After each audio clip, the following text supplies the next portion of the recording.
Siemano, z tej strony Optimus i dzisiaj wam nagram filmik dotyczący mojej migracji, bo wiem, że dużo ludzi czeka na to, żebym w końcu powiedział, gdzie migruję. Niektórzy już wiedzą, niektórzy się już domyślają, niektórzy już, jakby tak powiedzieć, dostali informacje, bo się niektóre osoby wygadały trochę za wcześnie, ale no tak to czasem bywa w Rise of Kingdoms i w polskiej społeczności. Od razu mówię na starcie, że długo się zbierałem z tym filmikiem, bo też wiedziałem, jakie to jakie to może emocje u niektórych graczy wzbudzić. Moja migracja na dane królestwo. Wiem, że różne są opinie w świecie Rise of Kingdoms na temat danych królestw. Nie będę ukrywał, że jedne jedne opinie są moim zdaniem tragiczne albo wyssane z palca, niektóre są mają jakieś tam swoje odzwierciedlenie, niektóre są po prostu wymyślone, bo przez jakichś graczy, którzy no nie zostali, powiedzmy, dobrze potraktowani przez daną radę danych królestw albo po prostu nie robiły swoich DKP, KP, a potem po prostu płaczą, że czegoś nie dostają. No nie będę ukrywał, że ja sam to przerabiałem, tylko nie przerabiałem tego nigdy z Polakami, przerabiałem to bardziej z Azjatami jako R4 i uwierzcie mi, że narzekanie Polaków czasem przy Azjatach to jest pikuś. Oni to traktują bardzo honorowo i dla nich, że czegoś nie dostaną, to jest płacz, lament i po prostu takie, wiecie, jak małe dziecko, które przez cały czas: mamo, daj mi cukierka, ja muszę go mieć. Albo kwestia honoru, że inni dostali, niektórzy nie dostali. Na ekranie widzicie Złote Królestwo, bo ja, jak będę to nagrywał, wam opowiadał 2732, w międzyczasie stwierdziłem, że żeby coś się działo w tle, będę wam nagrywał po prostu moją przygodę w Złotym Królestwie, bo poza tym mi się wydaje, że nie mamy tutaj, jakby tak powiedzieć, jakichś takich opcji filmikowych, żeby wam coś innego pokazać. Ja na razie tu rozstawię oddziały i już wracamy do pełnego tematu. Czekajcie. Nie tak jeszcze, tak nie. Słuchajcie, no tak jak wspomniałem, zmieniam królestwo. Zmieniam królestwo z tego względu, że na 3090, jak ogląda się filmik, się po prostu no podziało średnio. Nie będę mówił, że się podziało jakoś mega, nie było jakoś mega dobrze, ale no podziało się to podziało, więc w końcu mnie to pchnęło, żeby zmienić to królestwo.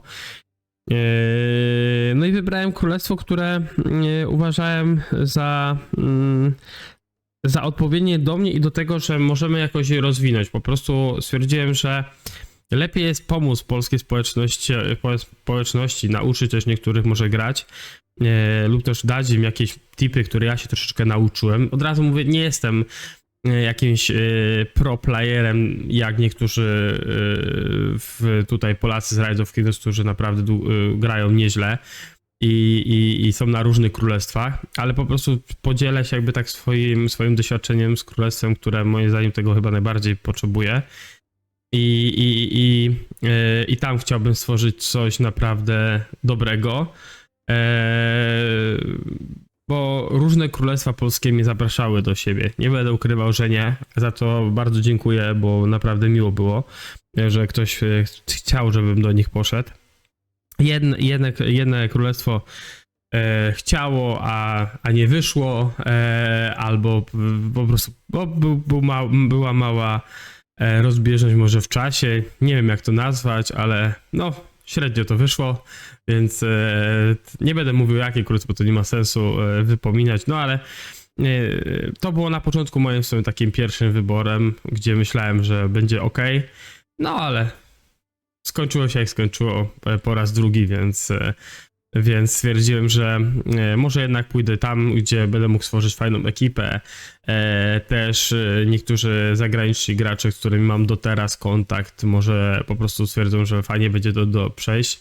Nie będę ukrywał, że to nie będzie jakoś łatwe zadanie, ponieważ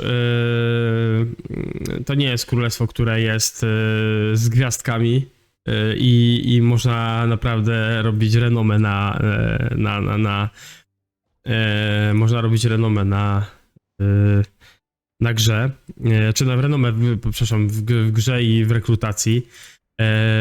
Bardziej tu chodzi o to, żeby pokazać, że dane królestwo ma potencjał, bo uważam, że ma. Jest wiele polskich królestw, które ma naprawdę potencjał do tego, żeby wygrywać KVK i zdobywać gwiazdę.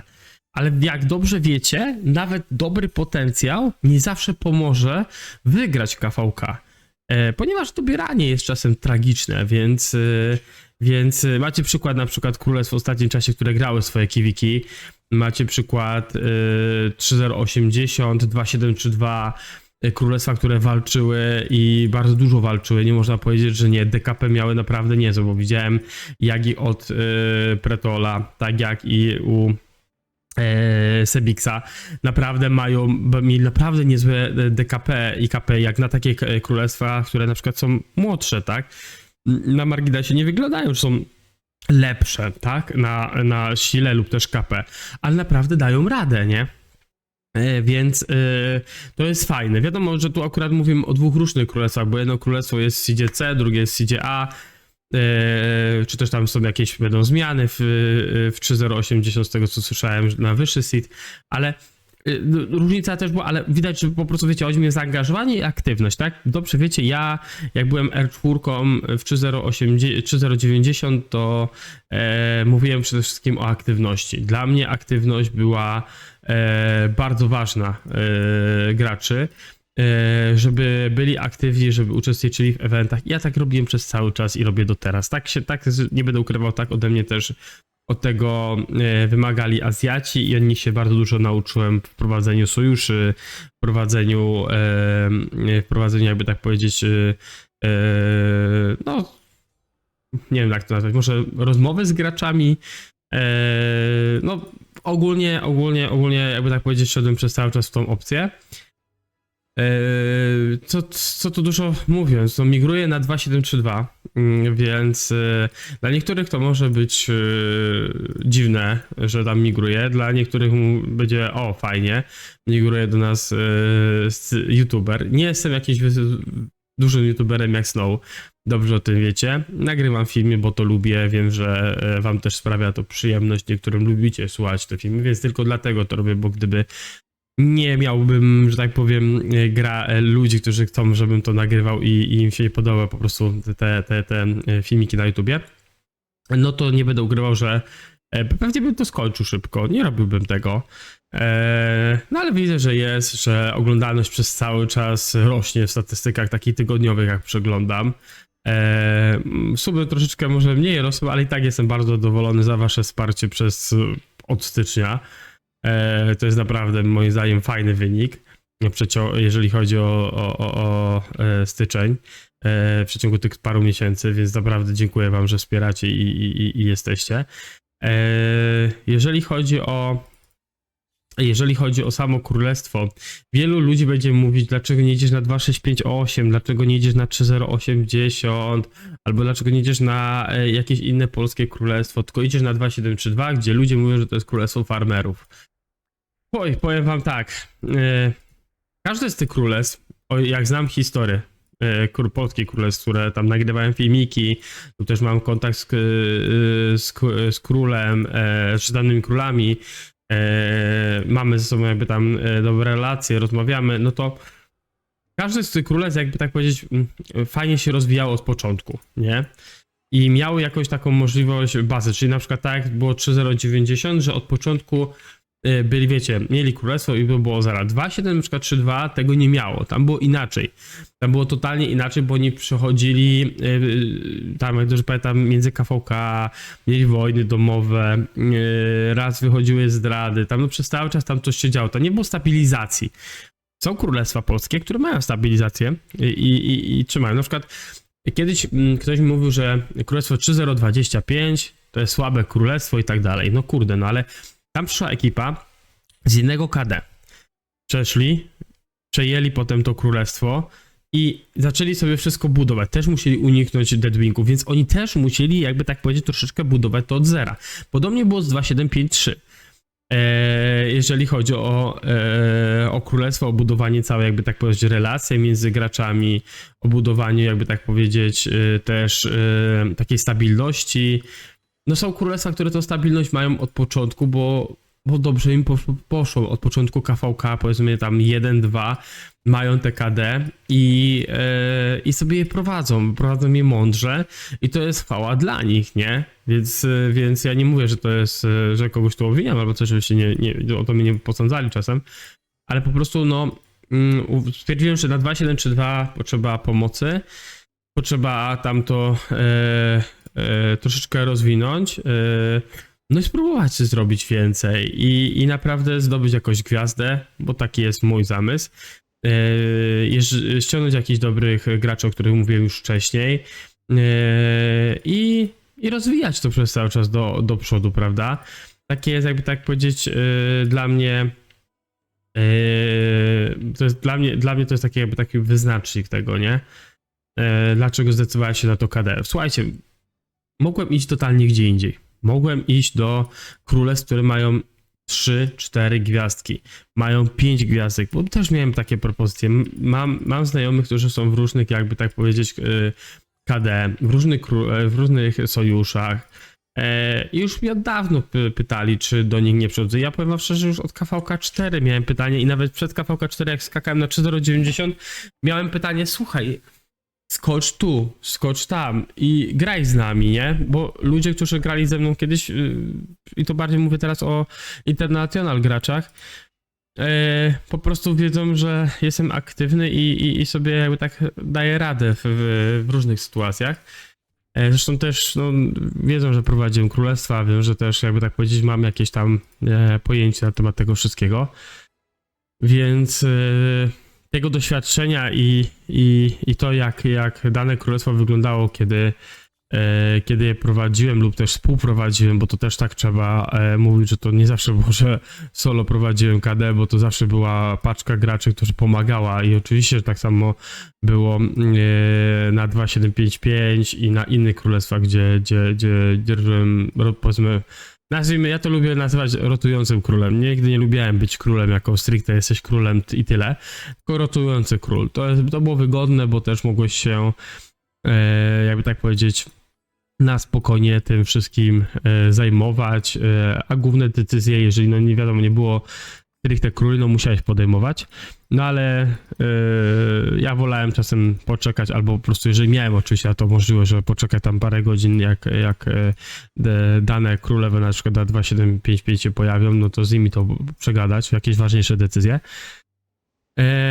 Ale przejście na 2.7.3.2 też mi pokazało, że jak czytam niektóre fora, czy tam powiedzmy czaty w grze, w których sami też niektórzy gracze poddawaliście, prawda? To nie będę ukrywał, że fala hejtu na to królestwo jest masakryczna. Dla mnie to jest niepojęte, nie? Że można tak cisnąć po danym królestwie, gdzie gracze, którzy którzy to cisną na to królestwo, nie są lepsi, nie mają lepszych królestw. W sensie, jeżeli chodzi o toksyczność lub też jakiekolwiek rzeczy, które się tam dzieją w środku danych królestw, nie mają lepiej. I fajnie jest wciskać inne KD, gdzie może dana osoba gdzie tam, nie wiem, zmigrowała niedawno albo może go nie obijają sprawy królestwa, ale na każde, tak jak zawsze mówię, na każde jakieś królestwo są jakieś haczyki, jest jakaś opcja, gdzie jest średnio, nie? I nie na każdym królestwie jest tak kolorowo, cudnie, fajnie, miodzio i tyle.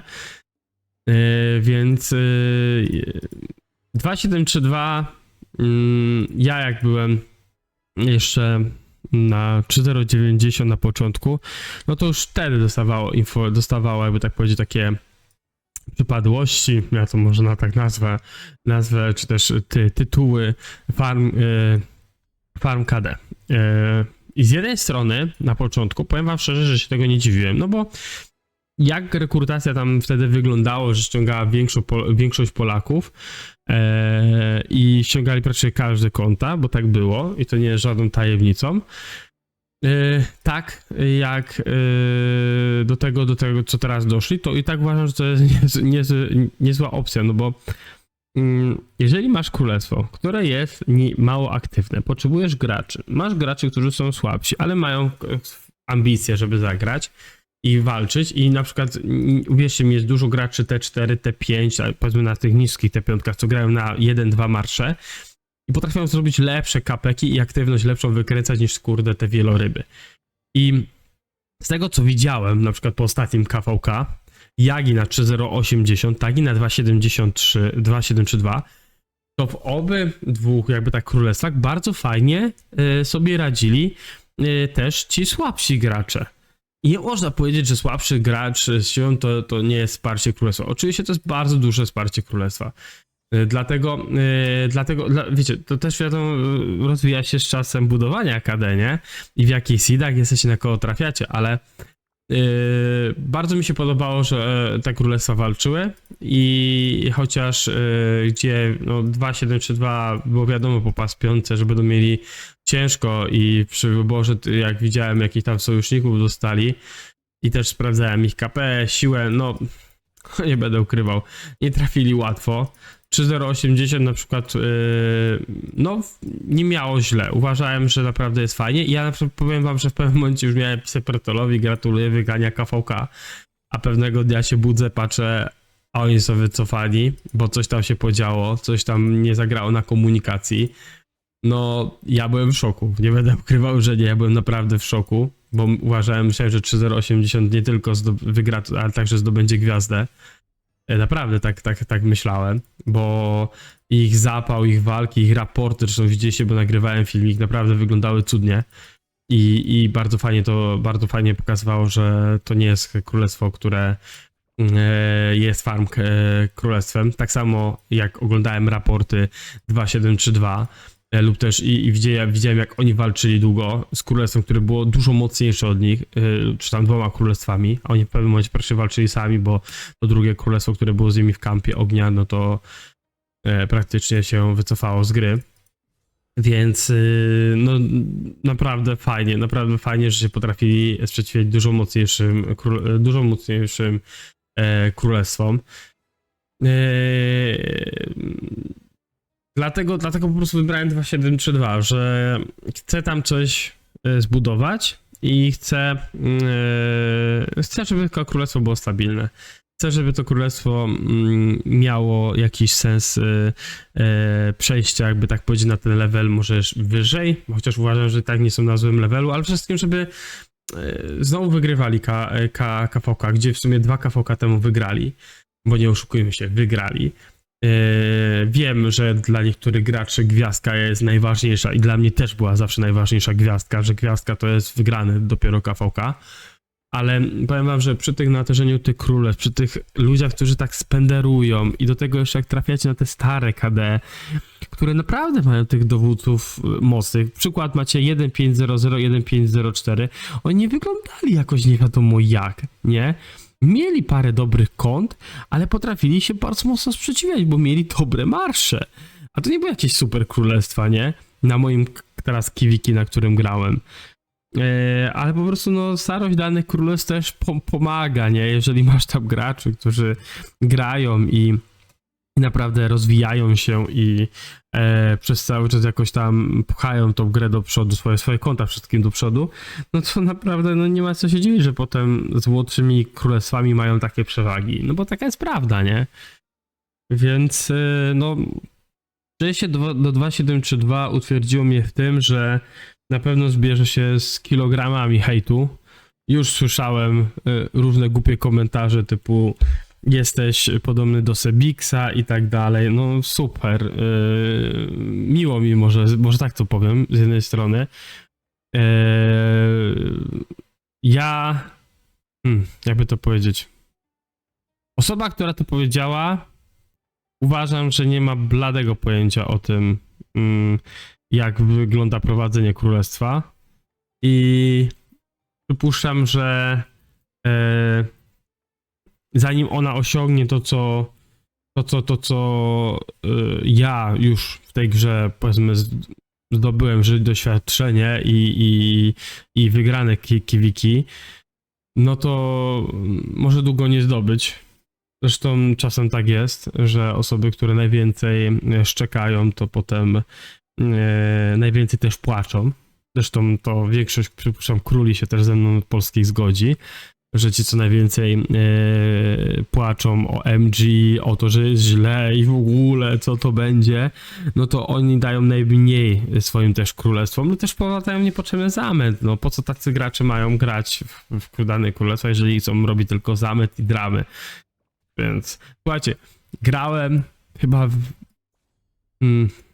chyba na jednym najbardziej toksycznych serwerów, jakiekolwiek były w World of Warcraft i to, co jest na Rise of Kingdoms, na zaginionych czy tych czatach i tak dalej, to jest pikuś. To, co się działo na World of Warcraft, ile tam grało Polaków, ile ludzi w ogóle grało na serwerach, tam była taka toksyczność, że no uwierzcie mi, że to jest niepojęte, nie? To, co tutaj się dzieje, czy tam ludzie niektórzy wypisują, to jest pikuś, naprawdę. Dlatego czasem niektórzy coś tam piszą, jakieś pierdy i czasem się odnoszą do mojej, czy tam do osób z innych królestw. To uwierzcie mi, po mnie to jest tak trochę spływa, bo to jest nic, nie? To jest powiem taką małą anegdotę, że jak grałem w World of Warcraft, to były chyba moje początki. To było z 18 lat temu, chyba gdzieś tak, już nie pamiętam, same początki World of Warcraft. Biegałem tam sobie po jakiejś krainie, robiłem questy, wchodzę do miasta, to pamiętam, był Thunder Bluff i wchodzę do miasta, Thunder Bluff to było miasto Taurenów, jeżeli ktoś nie wie. I tam pojawiają się od razu czaty, nie? I czaty macie global, takie czaty, czy też general czaty. I tam jakiś tam anglojęzyczny gościu zapyta, za to jakieś pytanie o chyba questa,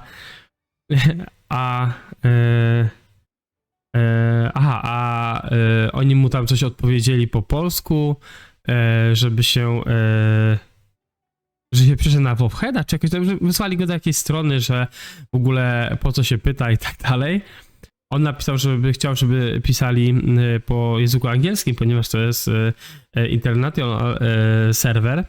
Miał rację tutaj, ten gracz, a oni mu po prostu z grubej rury, to jest polski serwer, wypierdalaj i tak dalej. I cała wiązanka tam po prostu szła, więc już na starcie, gdzie wiesz, zaczynasz grę i już dostajesz taką, wiecie, taką typową polską cebulę, no to już wiesz, że będzie grubo, nie? No ale niestety tak było, że jeżeli chcesz grać w polskich królestwach, a czy w polskich gildiach, bo tak to się nazywało World of Warcraft, to musiałeś po prostu grać na tamtym serwerze, bo tam było ich najwięcej, najlepsze tam były gildie. Może na początku klasika, czy tam TBC nie, ale było dużo polskich gildii, gdzie można było pograć.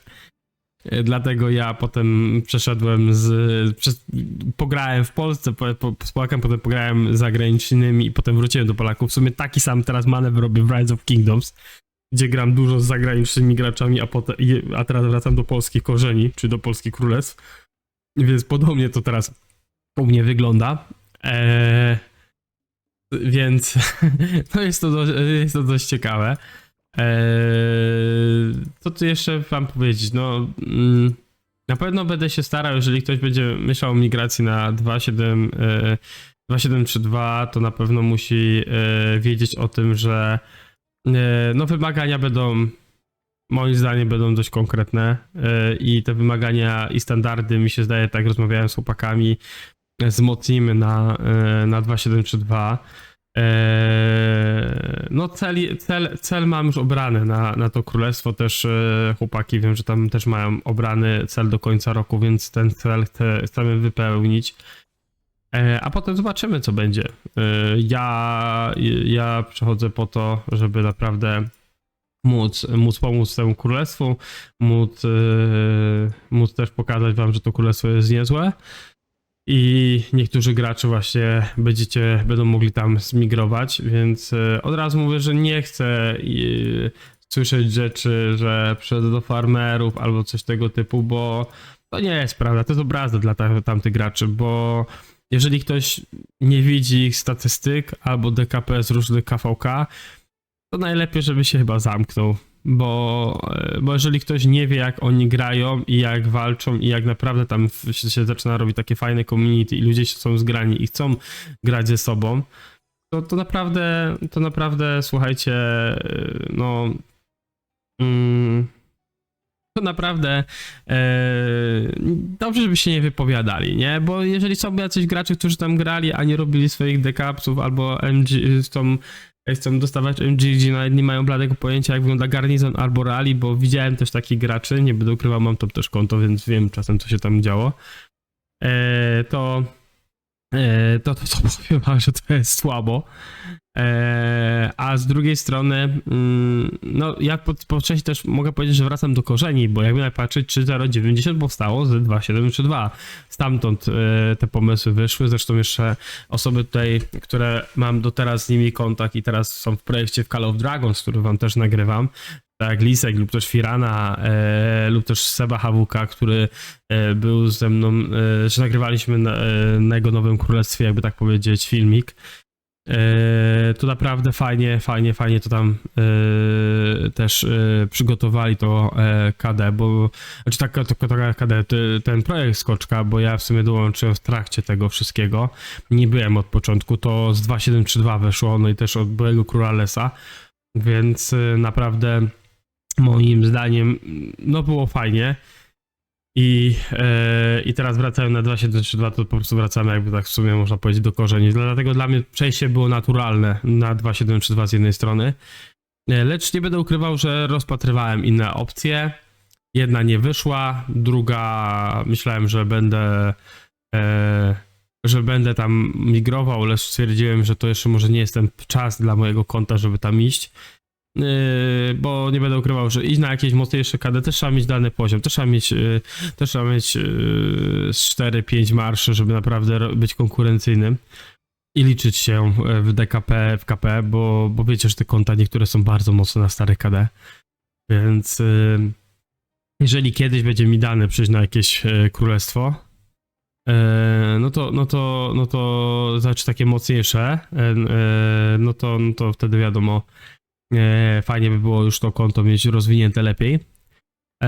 Lecz no, moim targetem jest 2.7.3.2 w tym momencie i pomóc w rozwinięciu tego i po prostu granie swojego. To jest seed A. Przypuszczam, że teraz jak się troszeczkę tych deadweightów zbije lub też podchodzą, to ten seed też troszeczkę spadnie. Zobaczymy na ile. Ja uważam, że seed A i seed B to są najlepsze seedy do gry. Nie będę ukrywał, że nie. Zresztą wiem, że niektórzy chłopaki też tutaj, czy też z Rady Królów, czy też tam ze znajomych z zagranicy, którzy grają w innych królestwach, też mi przyznają rację, że seed A i seed B jest naprawdę fajny. Seed C lub też seed D, nie będę obrażał tutaj nikogo, bo już słyszałem różne opcje, gdzie ludzie opowiadali, że to są seedy dla farmerów. Powiem tak, na pewno nie ma takiej aktywności, bo byłem na takim seedzie, jest mniejsza aktywność, wiecie, przez dzień, ale takie królestwa potrafią się mobilizować na KVK i naprawdę robić fajne DKP.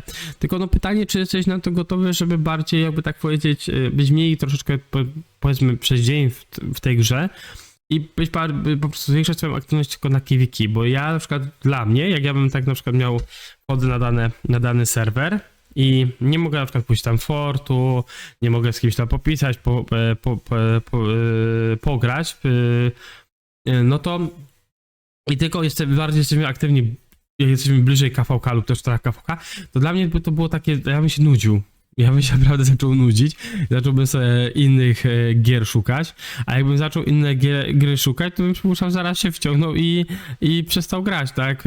Już raz czy dwa razy przestałem grać przez tyle lat, jak gram w Rise of Kingdoms, przestałem grać z tego względu, że no wracałem do różnych gry, wracałem do World of Warcraft, bo mnie chłopaki namówili, wracałem do FIFA, gdzie to pożerało trochę czas, a ciężko jest grać w Rise of Kingdoms i na przykład, nie wiem, FIFA. Grałem tak przez chyba 3-4 miesiące, nie polecam. nie polecam, bo naprawdę to jest takie żeranie czasu, a gdzie czas dla rodziny, gdzie czas dla znajomych, no gdzie czas na real life, więc no tak to mniej więcej z mojej strony wygląda. Jeżeli będziecie mieli tu jakieś naprawdę fajne konta i ktoś będzie chciał pograć ze mną na 2732, a wiem, że już parę osób, z którymi rozmawiałem, może nie teraz na to KVK, co idzie na 2732 się będzie za niedługo, jak wyjdą, to będą się pomału szykować, może później, no paru graczy przejdzie, nie? I już mam paru zadeklarowanych graczy i to naprawdę niezłych, więc jeżeli to do tego czasu, jakby tak powiedzieć, się zachowa i te osoby, które myślą nad tym lub też chciałyby dołączyć tutaj do mnie na 2732, no to słuchajcie, no jeżeli to pociągnie, to będzie naprawdę fajna ekipa, to się będzie tworzyć, nie? Od razu mówię, że bez tutaj, jakby tak powiedzieć, to żebyście się nie obrazili albo coś, no ja nie będę patrzył tak bardzo na to, żeby ściągać graczy, którzy no nie będą jakoś wyglądać dobrze z KP, z kontami i jeżeli chodzi o z girem, no ważne jest dobre prowadzenie konta. Nie zamykam się na graczy, wiecie, którzy mają mało KP, ale jeżeli na przykład nie są aktywni albo mają zamiar tylko przejść i robić, jakby tak powiedzieć, taki martwy ciąg, ja to tak nazywam, no to może niech lepiej poszukają innego KDE, nie? Seed A jest też wymagający, żeby być aktywnym. Nie będę ukrywał, że fajnie jest mieć aktywne królestwo, tym bardziej, że z tego co widziałem, na 2.7.2 robią przez cały czas 18 level na przykład mobilizacji sojuszu, która mnie na przykład teraz ominie, no bo akurat migracja jest między tym wszystkim i nie mogę ani tu, ani tutaj zagrać. Wiem też, że niektóre ich, jakby tak powiedzieć, aktywności w eventach też są naprawdę wysokie, więc to też jest kolejny plus. Arki Ozyrysa, więc to jest coś, co naprawdę chciałem, żeby było i być w tym wszystkim, nie? I myślę, że naprawdę będzie nieźle. Ja niedługo przypuszczam, ruszymy z jakąś rekrutacją, ale naprawdę to nie będzie jakaś masowa rekrutacja. Będziemy na pewno szukać graczy open field. Nie będę ukrywał, że open field będzie w sumie dla nas najważniejsze. I też będę się przyglądał kontom T4 i T5. Sebix tak samo, więc jeżeli będziecie jakieś dawać nam informacje albo będziecie chcieli coś no złożyć podanie, czy też pogadać na temat migracji, no na pewno takie screeny będą mile widziane, żebyśmy mogli wiedzieć, no co dana osoba z sobą też prezentuje. Więc no będziemy to pomalutku, jakby tak powiedzieć, rozwijać i mam nadzieję, że no wszystko nam elegancko wyjdzie. Ale też nie zamykamy się na gracze Rally Garnizon, więc jakby były na przykład jakieś fajne konta Rally Garnizon, myślały o migracji, dlaczego nie? Więc jeżeli... jeszcze jedną rzecz w sumie chciałem powiedzieć, że jeżeli są jakieś stereotypy, że coś tam było, że na 2732 i tak dalej, no słuchajcie, przychodzę po to, żeby też pomagać i różne rzeczy jakby tak rozwiązywać, ale jeżeli to będą jakieś naprawdę, powiem mocne słowo, idiotyczne sprawy, no to słuchajcie, wiecie jak to jest. Najbardziej wiedzą o tym ludzie, którzy byli L4 i królami. Jeżeli są naprawdę głupie sytuacje, głupie jakby tam powiedzieć jakieś między graczami właśnie, albo jakieś tam gadki, szmatki, no to może być tak, że to zleje. Ale tylko dlatego, że naprawdę będę uważał, że to nie ma w ogóle nie ma sensu się tym zajmować, nie? Bo czasem tak jest, że ludzie sobie no myślą, że na coś zasługują, a jak sprawdzasz ich tam, powiedzmy, aktywność, ich DKP, KP, no nagle okazuje się, że te osoby chyba jednak nie zasługują. O, i zrobiłem błąd, bo nie mam... A dobra, musimy tak zrobić. Mogłem sobie udać buffa. Widzicie, zrąbałem. No, to usuniemy. Tutaj poprawimy sorki, że tak akurat przerwałem, ale tutaj jest troszkę... Mam dużo tych i sobie zrąbałem temat. O, to użyjemy, kupimy ten mocniejszy. No. Więc tak to wygląda ode mnie. Więc czekam na wasze reakcje. Przypuszczam, że będą różne. No, to jest moja decyzja. Mam nadzieję, że niektórzy uszanują to. Nie będą tego traktować jako personalne, jakby tak powiedzieć, zawiść do danego królestwa. Na pewno nie chcę, żeby 2.7.3.2 było traktowane jako królestwo, które jest jako farm Kiki, bo to nie jest królestwo farmki. Znaczy nie farm Kiki, tylko farm królestwo, bo to nie jest farm królestwo. Tylko po prostu, żeby po prostu budowało swoją renomę, tak jak sobie budują inne królestwa polskie, więc no tyle mi pozostaje. I od razu mówię, że ja nie będę podbierał graczy z innych królestw, bo to nie w tym rzecz jest. Tak samo jeżeli chodzi o innych graczy,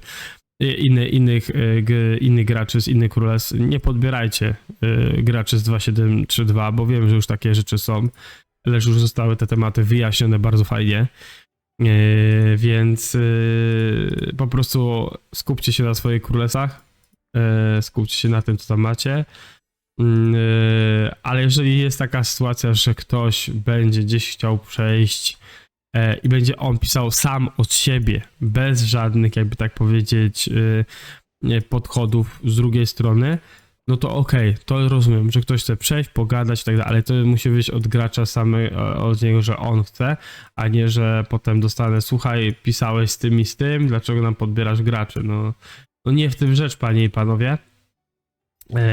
Tu bardziej chodzi o to, żeby po prostu budować mocne królestwa, ale nie kosztem jakichś innych polskich królestw. Mówię to oczywiście o polskich królestwach, bo zagraniczne to wiecie, każdy ma tam, gdzie ma. Więc tyle ode mnie. Przepraszam, tak długi filmik, ale no chciałem wam to już jakiś czas temu ogłosić, moją decyzję. Myślę, że zrozumiecie ją i nie potraktujecie to, że idzie z jednego królestwa bez gwiazd drugiego. Ja po prostu, tak mówię, no mogłem iść do królestw, które są dużo mocniejsze, ale stwierdziłem, że czemu mam tak robić, czemu mam nie zagrać z Polakami, czemu mam grać przez tarczę z zagranicznymi graczami. Może przyszedł czas pomóc i jakiemuś polskiemu królestwu i to fajnie popchać, nie? Więc no... Tyle ode mnie. Dzięki wielkie. Trzymajcie się. Hejo!